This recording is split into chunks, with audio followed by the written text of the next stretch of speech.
Hello Aquarius, Sun, Moon Rising, and Venus signs. Kamusta kayo? Sana po ay nasa mabuti kayong kalagayan.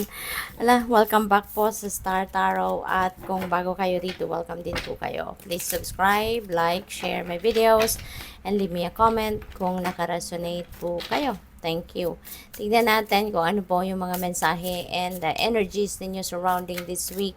First message or first card ninyo would be your current energy, which is the Tower. Ayan. So, that's changes, no? Sudden changes.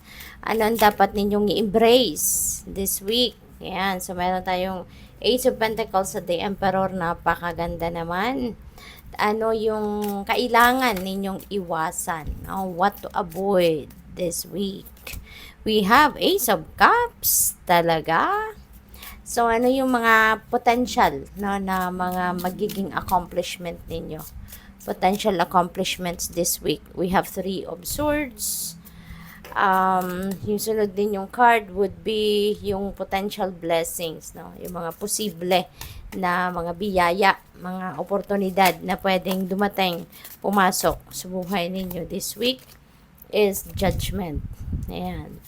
Ano naman yung mga pupwedeng challenges or obstacle, no, na maaaring ma-encounter ninyo? We have Temperance. Ayan. So, final card ninyo for the tarot is kung ano yung advice sa inyo ng spirit. No? Anong dapat ninyong isa-isip, instill sa isip ninyo kung paano ninyo papatakbuhin, no, yung circumstances or buhay-buhay ninyo this week. We have the 10 of Wands. Ayan. So, bottom of the deck ninyo, 4 of Wands. So, ito yung theme ninyo for the week, which is celebratory energy. 4 of Wands is about celebration. This is about reunion. Maaari na ang iba sa inyo dito mayroong mga accomplishments and achievements, no, na makakamit. That is na it could be related to any area of life, no, but yun nga, mapagtatagumpayan ninyo kung ano man ang mga bagay na pinagkakaabalahan ninyo, whatever it is that you put your heart and soul, no, into it, no, ngayon siguro magtatagumpay na kayo dyan, and that is something that you're going to possibly celebrate this week. Pwede rin na meron dito mga okasyon, no? It's either merong mga milestone sa buhay, may mga achievements, may mga birthday siguro, or mga ganon, no? Anniversary, baka may kasalan, you know, pwede iba sa inyo, iba kay kakasal kayo ngayon, or kung hindi man, baka kayo ay maiimbitahan sa isang kasalan, no? Kaya, yun, makikipag-celebrate kayo, yung ganon. So, masaya, you know, there's going to be some kind of reunion then, no? Reunion with friends, reunion with family, yung ganon. So, good luck and congrats. Yung current energy ninyo would be the Tower, no? Yung Tower energy is a sudden change. This is a sudden na pagbabago sa iba't ibang parte ng buhay ninyo, depende sa inyong sitwasyon. It's going to be like overwhelming, no? Siguro ang mararamdaman ninyo rito kasi hindi nyo ito plinano, hindi ito yung kagustuhan ninyong pagbabago, you know? But this is divine intervention. Meron ditong divine intervention. Divine universe is going to to intervene sa inyong mga circumstances sa ngayon kasi kailangan na, no, kailangan na, divine timing has come that this particular area of your life has to change. Ng mga nakaraang buwan, mga nakaraang weeks, you know, merong mga pinapadala sa inyo na nudges, intuitive nudges, no? At parang kinakalabit ka na Aquarius, it's about time na, no? Or nalalapit na ang panahon para mabago na ang inyong sitwasyon. Kung ano man ito, no, in particular. Kasi po pwedeng sa relationship ito, po pwedeng sa trabaho ninyo, career, ganon, no? So, depende sa inyong sitwasyon. Iba-iba tayo ng path na dinadaanan, kaya iba-ibang area of life ito, no, depende yan sa inyong kalagayan or sitwasyon. But yeah, you were nudged, no, the universe has been sending you nudges, reminders, no? Na pinupush ka na baguhin mo na, ikaw na ang gumawa ng paraan para mabago ang inyong sitwasyon. But, no, siguro na-ignore ninyo or hindi ninyo na access yung mensahe sa inyo ng universe, hindi ninyo napapansin, maybe you've been too busy, kaya wala kayong panahon para dyan. Kaya, this is the time na the divine is not going to wait for you anymore because divine timing has come that this particular area of life ay kailangan ng mabago. Kailangan ka ng alisin sa sitwasyon na yan because it is time. 'Di ba? Kasi po pwedeng you're just hanging on to something dito even if you know, you can feel na this is not the right thing to do anymore. This is not the right place for you anymore. Kahit alam mong ganon, kumakapit ka pa rin. You know? Tulad na lamang, no? Just, for example lang, no? Aquarius, po pwedeng trabaho. 'Di ba? Maaaring yung tinatrabaho, yung ginagawa mo is you're not comfortable there anymore. You are not happy there anymore. Hindi ka na fulfilled sa trabaho mo, but you are hanging on to it strongly kasi just for the sake na meron kayong trabaho, just for the sake na meron kayong source of income, just for the sake na meron kayong ginagawa. Yung ganun ba, no? So, this is just an example, okay? But, yung scenario dito, ano man ang kaganapan sa buhay ninyo might be, parang ganito yung, yung nangyayari. No, you're hanging on to it just for the sake of may gagawin ka, ito lang yung pwede mong pagkuhanan ng pera kung sa trabaho yan, yung ganon. Even if you're not comfortable with it, even if it's not healthy anymore for you, even if talagang hindi na maganda, no, ang inyong pakiramdam dito. Kaya, it's about time na, no, the universe has been nudging you, but you didn't do anything, nandiyan ka pa rin. Kaya, the universe is going to do this favor for you na mabago na ang inyong sitwasyon. So, maaaring meron ditong ma-lay off, po pwedeng magkaroon ng restructuring ang kumpanya na pinagtatrabahuan ninyo at maaaring matanggal kayo. Yung mga ganong klase, no? Yung mga ganong klaseng pangyayari, yun. But, yeah, yung example na to is not for everyone, so just take as it resonates. At kung ano man ang pagbabago na po pwedeng mangyari, kayo lang tayong nakakaalam niyan, no? But kung saan kayo dadalhin ng tower energy na to, saan man kayo dadalhin ng change na to, you will be aligned to where you need to be. Ibig sabihin, you will be aligned with your destiny. Diba? Dadalhin kayo, aalisin kayo. There's going to be some kind of distraction dito na mangyayari in that particular area of life ninyo. Pero kung saan kayo mapupunta rito, saan kayo dadalhin ng sitwasyon na to is where you need to be. You will be, that is where you're going to be very happy, fulfilled, satisfied, yung ganon. No? So, sa una lang, no, sa pagbabagong ito lang, meron mawiwindang kayo, magugulat kayo.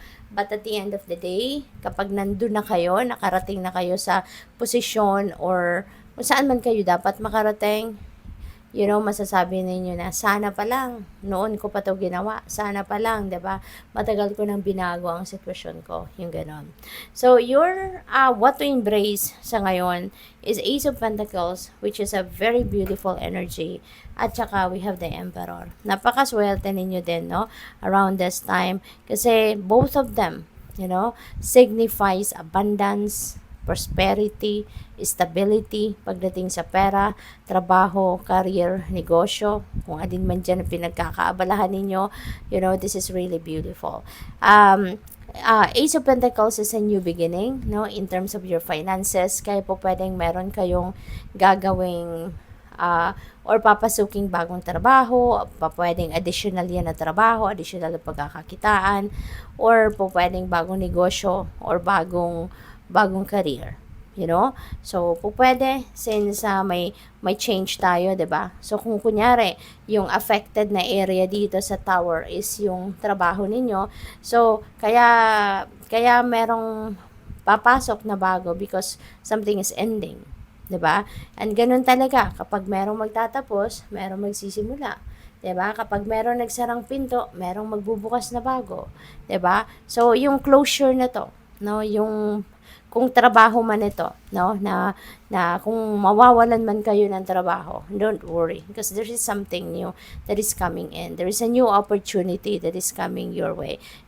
Something that is better. For sure, 'di ba? Pag nagbabago tayo ng sitwasyon or kapag may pagbabago ng nangyayari sa sitwasyon natin, yung pag-move on natin is always better. 'Di ba? Kung saan tayo pupunta, anong susunod natin gagawin is always better than kung ano ang dati, kung ano yung iniwanan natin. Hindi ba?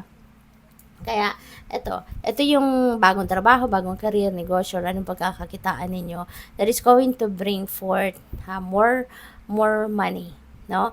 More financial gain, abundance, prosperity. Ito na yung simula ng pagbabago ng inyong financial landscape. No? At kaya talagang magiging sagana na kayo, magiging maganda na ang inyong kalagayan pang kaperahan. So, stability, stability sa inyong trabaho, career, negosyo, no, finances is going to start, no, sa ngayon. This is the start of you becoming stable financially, so napakaganda. O pwede rin na may promotion dito sa inyo, no? O pwedeng may magpa-pirate sa inyo rito, sa ibang kumpanya, something like that. So, what to avoid? Anong dapat ninyong iwasan? We have the Ace of Cups, no? Sa Ace of Cups naman, when this is upright, diba? Ano ito divine blessing. This is divine blessing coming your way. There may be a lot of different beautiful things and good things na dadating sa buhay ninyo. Maraming biyaya. Siksik-liglig umaapaw, no? Ang ino-offer na biyaya ni Ace of Cups. At ano ito? Kung anong kailangan ninyo, yun ang ibibigay sa'yo. Kung ano yung kailangan mo, not necessarily na kung ano yung gusto mo, no? Yun ang ibibigay, hindi ganon. Kundi kung ano ang kailangan mo, yun ang ibibigay sa iyo. Kaya nga ang promise ng Ace of Cups is whatever it is that you need, no? Need will be met. Alright? Kaya lang, yung kailangan mong iwasan dito, baka sobra kayong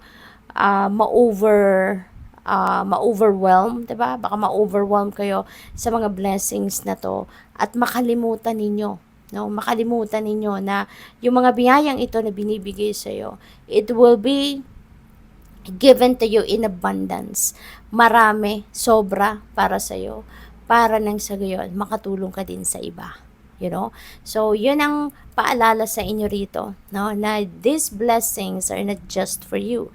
These blessings na paparating sa iyo are blessings that you need personally, at ibibigay sa iyo yan ng sobra para sa'yo, so that you can also share that with other people. So, yun ang parang wag ninyong kakalimutan, no, na mag-share. Alright? At hindi kayo masyadong malunod sa dami, no, sa quantity ng ibibigay sa'yo. Alright? So, we also have the Three of Swords, and this is the possible na ma-accomplish ninyo sa ngayon, which is, feeling ko dito, yung pag-move on. Kasi Three of Swords is about heartache. This is about heartbreak, diba? Nasaktan kayo dito ng bonggang-bongga in the past. Kung ano man ito, kung sa relationship man ito, whether it is relationship sa inyong person, the love life, or sa pamilya, or sa kaibigan, kung ano man or kung sino man na nakapanakit ng inyong damdamin in the past, sa ngayon, parang finally you will be healing, no? Or baka ang iba sa inyo tapos na kayo doon sa healing process at maaari ngayon, totally makakapag-move on ka na. Totally makakapagpatawad ka na. Finally, yung bang handa ka ng umapak sa bagong experience sa buhay na wala ka ng sama ng loob. Nakapagpatawad ka na, yung ganon. So we also have the Judgment, which falls on blessings and opportunities, no, na po pwedeng dumating sa buhay mo, which is awakening. Merong awakening dito which is really, really beautiful. Kasi magigising ka sa katotohanan na lahat ng nangyayari sa buhay mo is for your highest good. Lahat na nangyayari sa buhay mo is part of the divine plan. So, magigising ka siguro ngayon sa katotohanan na yes, 'di ba? Lahat ng nangyayari sa buhay mo, not necessarily na yun ang mga gusto ninyong mangyari, pero those are what you need in your life, no? At yun ang binibigay sa iyo ng universe. At parang ang feeling ko dito, mawawala sa dibdib ninyo yung takot, mawawala yung tampo sa universe, mawawala yung pagdududa, kasi magigising ka, yung bang you will have that enlightenment. You will have that enlightenment, you will have that clear direction sa buhay mo. Magkakaroon ka dito ng a greater awareness, about your existence. Yung parang more of a spiritual, spiritual growth, no? Yung awakening na ito, no? At magiging ito yung magbubukas ng puso mo at ng mata mo, no? There will be more love, there will be more forgiveness, acceptance. Yun na, yung magra-reign sa puso mo sa ngayon. So temperance is the possible obstacle, possible na ito yung maging challenge mo, kasi this is about balance, no? Healing, wala tayong problema dyan. Kasi feeling ko, nag-heal na kayo rito. Feeling ko talagang, na kayo, moving forward na kayo, moving on kayo with your life. So, balancing, balancing ng mga iba't ibang area ng buhay ninyo. So, maaaring ito yung magiging challenge ninyo or possible na maging challenge since posibleng maraming blessings talaga ang dadating sa buhay mo, material na bagay, love, mga ganon, no? Kaya siguro baka maaligaga ka, no? Kaya yun ang kailangan mo. Balansehin mo ang sarili mo, i-align mo yung thoughts mo, yung feelings mo sa actions mo para walang maging problema, 'di ba? At maging nasa ayos lang ang lahat. Okay? So, yung advice ng spirit sa iyo is 10 of Wands. Kung anong mabigat, then ibaba mo na. Kung ano sa tingin mo ang mahirap para sa iyo, despite all the effort that you did, no? Parang puro lang ikaw, puro lang nasa balikat mo, walang tumutulong, walang nagkukusa na tumulong sa iyo, walang nagkukusang mag-reach out sa iyo, 'di ba? Kukumustahin ka. Yung parang walang ganon. So, yun, kung ano yung mahirap para sa iyo, ibaba mo na, 'di ba? At baguhin mo na yung inyong sitwasyon. It's about time na for you to think about yourself, no? Think about your well-being, think about your health, 'di ba? Isipin mo naman yung sarili mo. Kasi feeling ko dito, nagbigay ka ng nagbigay. Alam mo yun? Yung parang you have extended help, in different ways, pero parang wala lang. Maybe you are not even appreciated by the people, 'di ba? Na binibigyan mo or tinulungan mo in the past.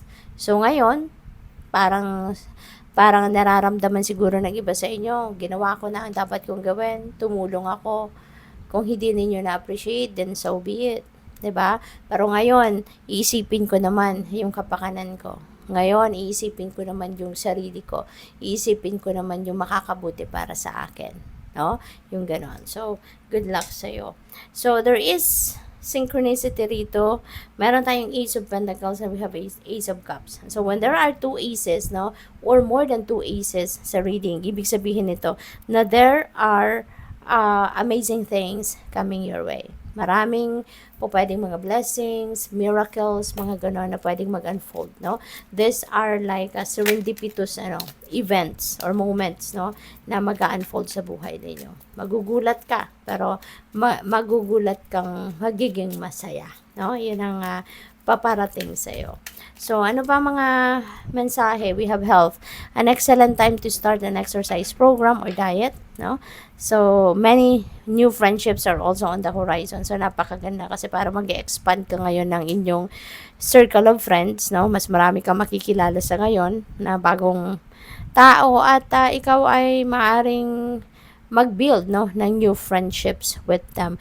At saka it's also about time, no, para maging health conscious ka ngayon. Kaya maaaring kayo ay magsisimula ng bagong exercise program, or baka ikaw ay magda-diet, no, pa-practice ka ng bagong diet plan, no? So, final message ninyo, your angels will only give you the challenges that you are capable of handling. Okay? Kaya huwag kayong matakot, huwag kayong mag-alala, no? Naharapin ang mga problema, mga challenges sa buhay, kasi kung ano man ang dadating na problema or challenges or obstacles, yan ay kayang-kaya ninyong lagpasan. No? Kasi tulad nito, sabi sa inyo, nire-remind kayo na hindi kayo bibigyan ng angels ninyo ng problema na hindi ninyo kaya. Hindi ninyo kayang i-manage, hindi ninyo kayang malagpasan. Okay? So, good luck po. Thank you for watching. Love and light. Namaste.